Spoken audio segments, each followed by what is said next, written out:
Hey guys, it's Graham. What's cracking? All right, don't look now, but I think I do finally have the microphone issue solved. I got a new one. It plugs into a different port on the phone. It is omnidirectional, so it does pick up a lot of ambient noise. If I were to ever stop talking, you might hear the buzz of the lights a little bit more, but it shouldn't overpower the audio the way that it has with previous clips. As you can see here, we've got a big list of topics to get to today. This is going to be kind of an omnibus episode. I'm going to cover a couple of different books and different subjects. I did just get back from a week-long vacation in Texas. You can see by the Salt Lick barbecue shirt that I'm wearing. It was great, magical. I'll probably do a write-up of that on the website. Won't talk a whole lot about that here. But now that I'm back, I want to catch up on some stuff that I've neglected. So without further ado, let's bring the camera over here to the workbench and we're going to talk about some new books. Pardon my sloppy handwriting, I probably should have been a doctor. We're going to start with a graphic novel by Gabe Eltaeb called Truth, Justice, An American Way.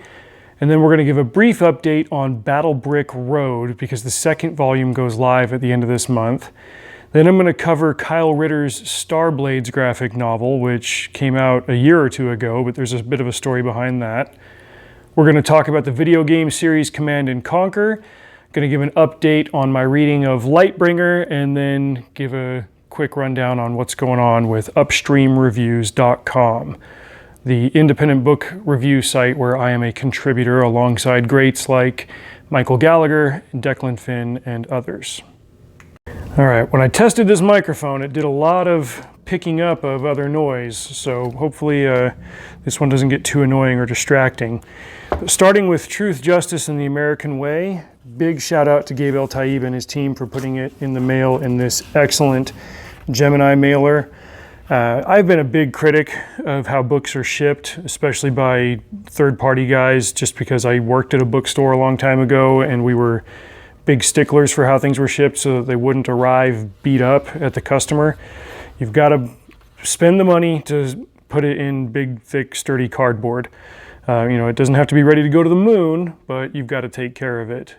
This is the kind of stuff that I'm investing in, and it's why the Sheriff Porter shipping was a little bit higher. It's because I learned that 6 years ago with The Hero Next Door. You've got to pay for the premium materials if you want the book to get to your backers in good shape, and the premium materials cost a premium price. All right, so this is how the book showed up. So I've just kept it in the Gemini mailer. I actually stuck that in my backpack, took it with me to Texas just because I hadn't gotten the chance to sit through it and read it. And I knew it would be durable because, hey, it survived the mail. It even survived the mailman cramming it into my mailbox and breaking my mailbox. The comic was still intact, so yay. These are three characters made up by Eltaeb. Truth, Justice, American Way. Obviously a play on the DC Trinity, Wonder Woman, Batman, Superman. Justice, you don't know a whole lot about him. Truth, American Way, obviously very America themed. They even came with, this is a sticker here. Whenever I get stickers with comics, I stick them on a trash can that I keep in my desk. I'm kind of running out of real estate on it.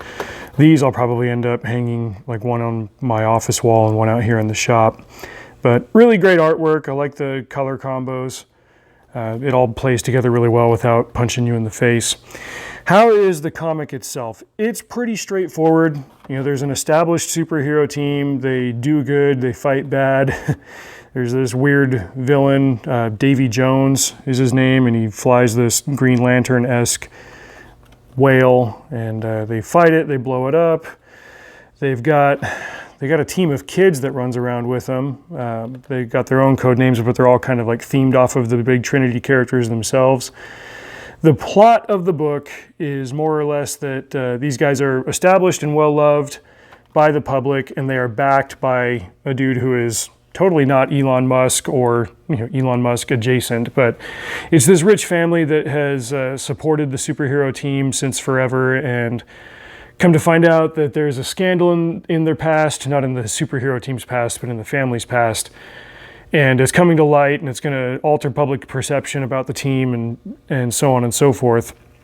It's not necessarily earth-shattering, but it is entertaining, and it comes to a head. And I will say that it does conclude its own story really well. Sometimes that happens with these independent comics where it'll be like, here's volume 1 and it's a setup to bigger things to come. It's like, well, you can do a setup, but still tell a self-contained story. In fact, you probably should, just because you don't know how well it's going to do on the second volume. Not everybody's going to be Eric July with the Rippaverse, where, geez, I think he just crossed 2 million last week, so good for him. I'm gonna review ISOM 2 when it comes in.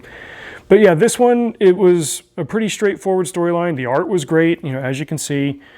The question that I ask myself with books like this was that, if I wasn't, ideologically inclined towards supporting them and wanting them to do well, just for the sake of having an independent alternative to the mainstream stuff, would I still like it? Like, if this was something that I paid a premium price for, bought it off the shelf, didn't know anything about it or about the creator, would I enjoy it as much as I feel like I have, knowing all that stuff?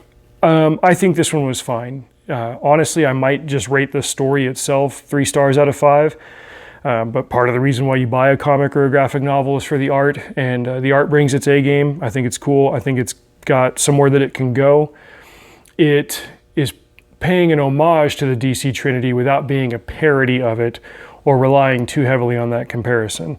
But yeah, obviously you're doing Wonder Woman, Batman, and Superman, but you're doing your own version of them without copy pasting their backstory. It's not an Amazon and a billionaire and a space alien.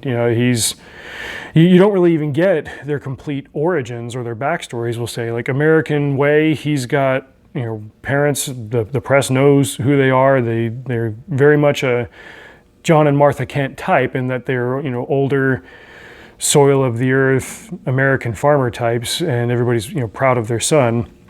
With Justice, you don't really know anything about him. His name is an unknown. There's plenty of mystery to reveal in future volumes, and I would buy and read a future volume. That right there, I think, is the most important question with books like this. In addition to if it wasn't an indie, would I still support it? If I hadn't paid a whole lot of money, would I still like it? Yeah, I would like this one, and I would like to read a follow-up to it. So it passes the test, does its job well. The art's great. It's going to look good in my collection.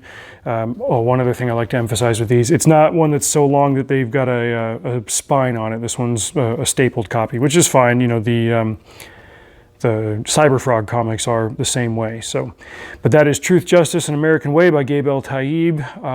I'll throw a link in the description to the Indiegogo campaign. I think, even though that it's completed, I think if you go there, you can sign up for notifications for the next one. And I imagine if it's like other indie comics, they'll have a link to the second, or to, what am I saying? They'll have an option for you to get volume 1 when volume 2 goes live, that sort of thing. So check that out. Since I've already done a video on Battle Brick Road, I won't go into excessive detail about this one here. Basically, it's an independent graphic novel, very heavily based on The Wizard of Oz by L. Frank Baum. I believe that's because Zeb Hatfield grew up in Kansas, and when he found this classic, well-loved, well-known story that was set in Kansas, it became very dear to him, and he wanted to write a tie-in story with that. It's got all of the elements there. You've got Dorothy, you've got the flying monkeys, you've got the Wicked Witch, the East Witch, the West Witch. Obviously you've got Scarecrow comes in and he's awesome. Let me find this picture here. It's a little bit gory sometimes. Yeah, Scarecrow, he's just so cool. Toto is a little droid. It's set in a what's the picture I was looking for? Yeah, there it is. Like a dystopic, post-apocalyptic future. And all of the familiar elements of Dorothy and Oz and all that stuff, it's there, but it's his own take on it. And I'm kind of a sucker for that. This is a bonus comic at the end. I'm kind of a sucker for that type of storytelling. I've done a lot of it myself. I wrote Kill the Beast, which was a spoof of Gabrielle Suzanne Barbeau's Beauty and the Beast, where the woodsman was the main character, and the small village heartthrob should have gone for him. And I like playing with the elements of something established, but then making it my own. I guess I did that with The Hero Next Door as well. Like, Nick Stavros was very obviously inspired by Batman, and Penny Tarkanian was very heavily a Wonder Woman character. And I hung a lantern on all that. I've actually gotten to the point where I'm trying to move away from that kind of storytelling and be more aggressive in establishing my own lore, but I still like coming across great executions of that, and Battle Brick Road is one of the best ones that I've seen in recent years, especially like not just with the storytelling, but just with this incredible artwork. I mean, look at it. Look at the flying monkeys, bat-winged gorillas. It's just epic. I love it. I want more of it. And fortunately, we're going to get more of it. I just got a notice in the mail, the email, like flying monkeys fighting him as she's falling out of an airplane, that Volume 2 goes live on August 25th. So even though I have kind of broken my budget for independent books on the year, I'm going to allow myself one more with this one just because it's worth it. I like the way that this one looks on my shelf. I will link my original video, and I'll link the Battle Brick Road 2 campaign. If they don't have the link for it live, I'm sure that I'll put one up in a month when it actually does go live on Indiegogo. But check out Battle Brick Road. Starblades. Now this one's got an All Caps Comics sticker on it because Kyle Ritter is Ethan Van Sciver's colorist for Cyberfrog, and I believe for Rainbow the Brute and his other comics. This is one that he wrote himself, and I'm trying to remember if he did all the drawing himself too, but definitely did the coloring. If you're unfamiliar with Kyle Ritter, he was born deaf. Like all of his social handles are deaf colorist. And he's nonverbal. You can tell from when he tweets out or writes out posts long form that he learned English without hearing it. He's learned from reading it, just the way that he writes and the way that he phrases things. But you can kind of see the reverse Daredevil thing where instead of being blind, he's deaf, and he focuses much more intensely on visuals, on the sense of sight. And he's channeled all of that into his talents as a colorist. Now, Starblades is a graphic novel that isn't heavy on story. In fact, this is going back to what I was talking about a minute ago with Truth, Justice, and American Way. This is one that it really is just kind of setting the table for something big to happen later. If I were to sum up the story of Starblades, it's basically like, oh, hey, we're getting the band together to begin with. Oh, and if you guys have ever seen a picture of Kyle Ritter, that's more or less his hair and beard style. That is not his build, but I won't hold it against him for drawing himself that way because we're all about that, aren't we? But the comic is really just about getting this team of epic heroes together, and they're going to do something massively epic down the road. This is a comic that has just enough glue to hold it together. It's really more of an art book. Here are these cool characters that I drew. Here are some coloration schemes and all that stuff. Like it looks excellent. It is a very visual book. It's more or less an art book, but I'm excited for him to potentially get around to a volume 2. I haven't heard any news about whether he's going to do so.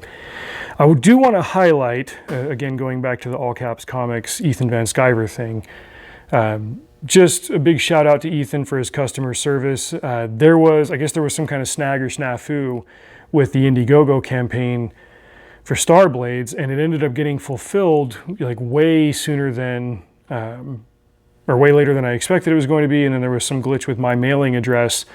I was sent a tracking number, and when I looked it up, it said it went to somewhere in Texas. And this was back when I lived in Utah.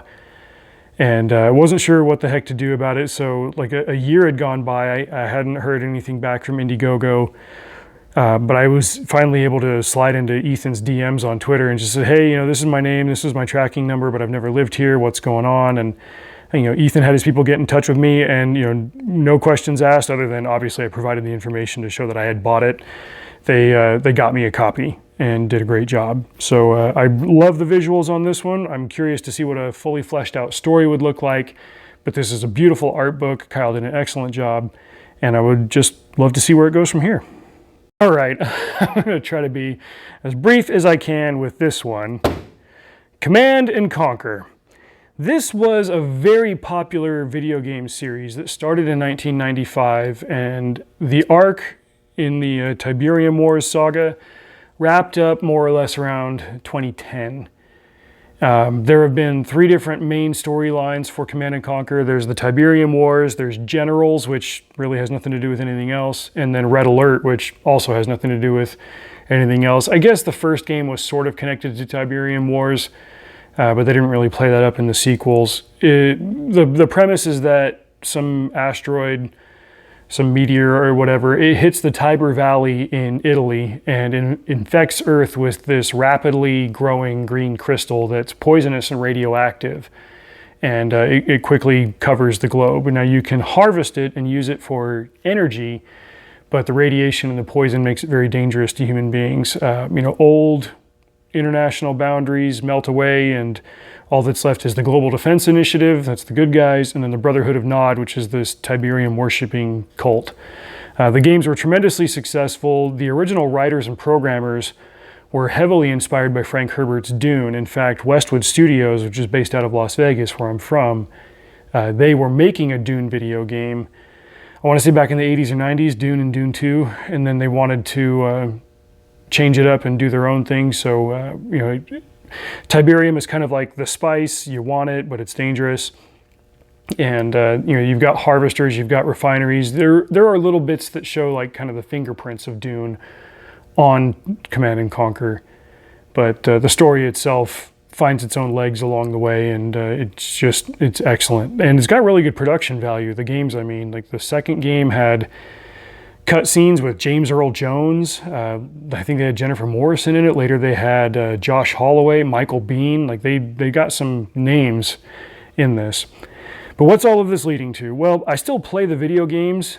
They've got them on Steam now. They're on sale every once in a while. They don't have, there are 4 volumes. There's the original, Tiberian Sun is 2, Tiberium Wars is 3, and then Tiberian Twilight is the 4th one. At that point, EA had bought it, changed the game. You can only play it with, online servers or something. The servers are no longer active, and they don't have Tiberian Sun on Steam, so you can pretty much only play 1 and 3. But I still play it. I pop in a skirmish every once in a while. My sons love it, and I figured, if they're getting really into Command & Conquer and learning the strategy behind it all, why don't I go see if there was a book? And sure enough, there was this media tie-in. I just finished reading it last week. Utterly blunt review. 2, maybe 2.5 stars. I described it on Goodreads as an endurance test for fans of the series. Like, if you really love Command & Conquer and you want to read the novel of Command & Conquer, there it is. It covers all of the events that play out through the missions of the 3rd game. Other than that, it's pretty dry. It doesn't really offer a whole lot of extra insight into the world. There are a couple of interesting world-building details that play through, but other than that, not much to it. But hey, I finished it, and I'm going to give myself a pat on the back for that one. Oh, I'm sweating in here, so I'm going to keep this short. I can't run the fan because this mic will just pick it all up. Next subject is Lightbringer. I did a community post about this yesterday when I came across it, and so far I haven't gotten any answers on it. It might just be a minor thing, but I found a continuity error, unless it was explained by something that I overlooked. But I don't think that's the case because I just reread the entire series this year leading into this book. But I'm about 25% of the way through it, and so far we'll say that it's improved tonally. There's still a lot of downer, grunge, grindness, and all that. It's like the stuff that was going on in Dark Age, where it felt like it was just dragged out to be as miserable as it could be. Like, there are remnants of that, but I feel like it's a natural consequence of how he wrote the 5th book, and he's working towards pulling out of that. I feel like I'm starting to see glimmers of hope or light at the end of the tunnel. He's dealing with the actions that happened in Dark Age in a naturally consequential way, but he's trying to work towards something better. Not to say that it's going to necessarily redeem Dark Age. We'll see. Like I said, I'm only a 1/4 of the way through, but optimistic. The continuity error had to do with one of the families and their lineage in the 800-year history of the entire series. I won't recap it all here. Go check the community post. But like I said, I'm getting to be optimistic. I'm going to finish the book next week. It'll probably be on Tuesday at work when I finish that one. And then we're gonna jump into a heavy grind period of rereading. Over at upstreamreviews.com, we typically shut down for the summers. that's when a lot of our engagement goes down. People are busy, people are going on vacations to Texas, et cetera, et cetera. And so we don't worry about getting our 3 reviews out per week. I did have a review that I wrote last week about Tim Powers on Stranger Tides. It was a bit more of a long form review of covering the same material that I did on this channel in a video last year, but it'll be more detailed and I recommend you check it out for that reason. But starting in September, things will ramp back up again when school starts. I'm gonna do another long article for them that'll cover the entirety of Larry Correia's Son of the Black Sword series. Why don't I throw that up here? It's an epic fantasy series that is set in a world, it's basically got like a Southeast Asian kind of Indian feel to it. In fact, I've even said this in my review of the 4th book on Upstream. I wouldn't be surprised if it turns out that this is a post-apocalyptic world with magic set on Earth in that part of our world. There have been little hints dropped along the way that suggest that that's at least possible. But I need to go back and reread books 2 and 3. I've read the first one probably 3 times, and I remember enough of the details about it to lead me into the second and third, but those are ones that I need to reread in order to write up a full detailed summary of the series up until the 5th one comes out. Larry Correia has said that he is writing it right now. I think that means that it'll be out late 2024, maybe early 2025, but if he gets it out in 2025, that means he's done the entire series in 10 years. And that is alongside him getting more MHI books out, and he had already finished Grim Noir, but I mean, he's just a machine. I mean, he's probably publishing the equivalent of 5 full-length books a year, in addition to everything else that he's got going on in his life. Like, man, like that is the level of production I could keep up if I wasn't working 60 hours a week driving trucks locally. But for now, I've got to content myself with putting out at least 1 good book a year with illustrations. But anyway, that's what's going on at Upstream, and that's what's going on with my reading. I've got to reread books 2 and 3 of Son of the Black Sword. The series is called Saga of the Forgotten Warrior. And then I've got a couple of other books that I've mentioned to the Upstream guys I'm going to get to, and I've really got to get to them now that July's winding down. We are a month into the official summer, if we're counting by the solstice, who cares? Like, we're past the halfway point. Football's back. I managed to swing by NRG Stadium when I was in Houston and don my Colts hat and get a little friendly banter going on social media about it. But we're coming towards the tail end of the fun part of summer, and then we're going to head into the dog days, and that's where we pay for our food sins. We repent a little bit for all the extra calories we ate. At least I do, and I'm going to kind of do the same thing with my writing. My reading rather. I'm going to read a lot of stuff that I've kind of been kicking around because I've just been a lazy summer boy having fun. Well, now I'm going to get these books read, get the reviews written, and you guys should definitely go to upstreamreviews.com and check them out. I don't think I have been recording. Nope, I have been recording this entire time. That would be really annoying if I hadn't. Anyway, check out Upstream, not just for my articles, but the ones that the other guys write. We just wrapped up the voting on the Dragon Awards. I guess we'll find out at Dragon Con. I believe that's next month in September, or 2 months in September. Could be, I can't remember, I've never been. But we'll find out who won in what category. Really keeping my fingers crossed for Declan Finn. I just read the first one in his St. Tomby series this year, and he's written 12 in that series. So keeping my fingers crossed that he'll get a win. He's a good man. So that's it for now. Thanks everybody for watching through all this. Check the description for links and so on and so forth. If you want to continue to support this channel and help me out. My phone just overheated. All right, I guess that's my cue to wrap it up. So thanks everybody for watching. Let me know what you think if you read any of these or if you want to. Till next time, drive safe. See you out there.